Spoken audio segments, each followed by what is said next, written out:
దాంట్లో ఆటో వాళ్ళే ఉన్నట్టున్నారు నాకు తెలిసి. ఆటో వాళ్ళే మొత్తం ఆటో ఇక్కడ ఎన్ని ఉన్నాయో నేను చూస్తున్నాను. ఇక్కడ దగ్గర దగ్గర 50 ఆటోలు ఉన్నట్టున్నాయి. 50 ఆటోలకు కూడా ఇప్పుడు మన మిత్రులు ఉన్నారు, కళాప్రద మిత్రులు ఏమో చెప్పారు మీకు? ఏం చెప్పింది?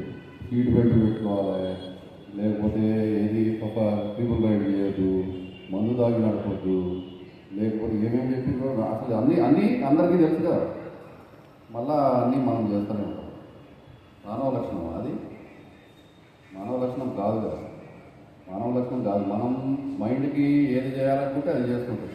అట్లా చేయకుండా కొన్ని రెగ్యులేషన్స్ ఏది ఇక్కడ పెట్టినది అవగాహన, రోడ్డు భద్రత మీద కొత్త చట్టాలపైన అవగాహన పెట్టింది.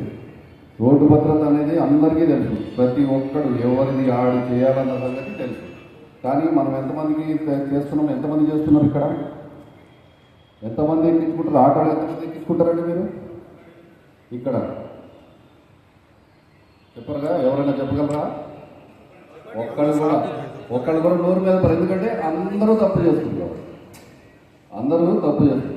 నా దగ్గరికి ఫిట్నెస్ రోజుకి ఎక్కడ వెహికల్ వచ్చినా ఏది అక్కడికి వెళ్తే సైడ్ తీపిచ్చేస్తాడు, అక్కడ ఒక మూర్ఖుడు కూర్చొని ఉన్నాడు, సైడ్ తీపిచ్చేస్తాడు అని చెప్పి ఇక్కడ పీక్కొని మళ్ళీ అక్కడికి వచ్చి మళ్ళీ ఇక్కడికి వచ్చి మళ్ళీ ఫిట్ చేసుకొని ఎంతమంది నడుపుతున్నారు?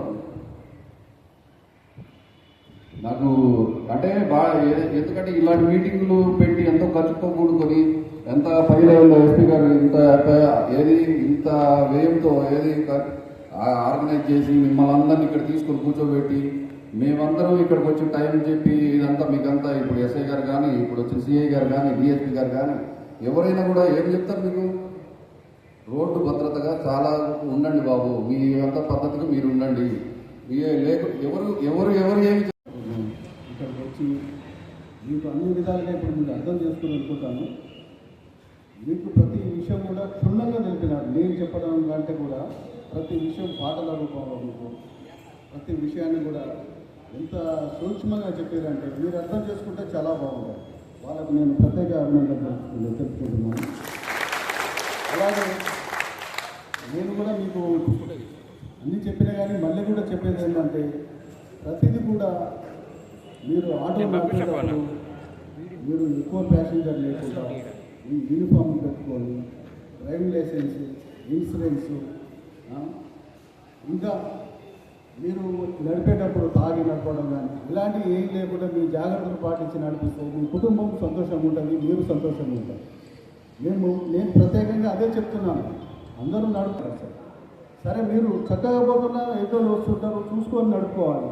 ఏదన్నా ఇన్సిడెంట్ ఏదైనా జరిగిందంటే మీరు మానవత్వంతో వాళ్ళని సేవ్ చేసే ప్రయత్నం కూడా చేయాలి. ఆటో వాళ్ళంటే ప్రతిదీ అన్ని విధాలుగా ఇప్పుడు ఎక్కడైనా ప్రతి దగ్గర కూడా ఆటో వాళ్ళు ప్రత్యేకమైన పాత్ర పోషిస్తారు. చిన్నగా ఏది సామాన్య మానవుడి కాంచి హై లెవెల్ వరకు కూడా మీరు ఎక్కడికైనా తీసుకుపోయే స్థాయిలో సక్రమంగా పాటించు,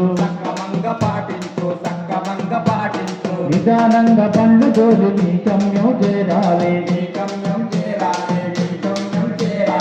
ఓడాడ తాపుకోవాలి. ఓ నల్లార సూచనలను పాటించండి మా తమ్ముళ్ళారా.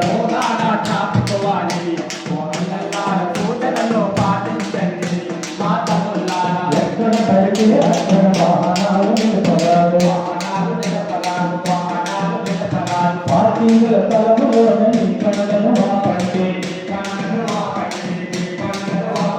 గాలి గతం పండుగ అక్కడ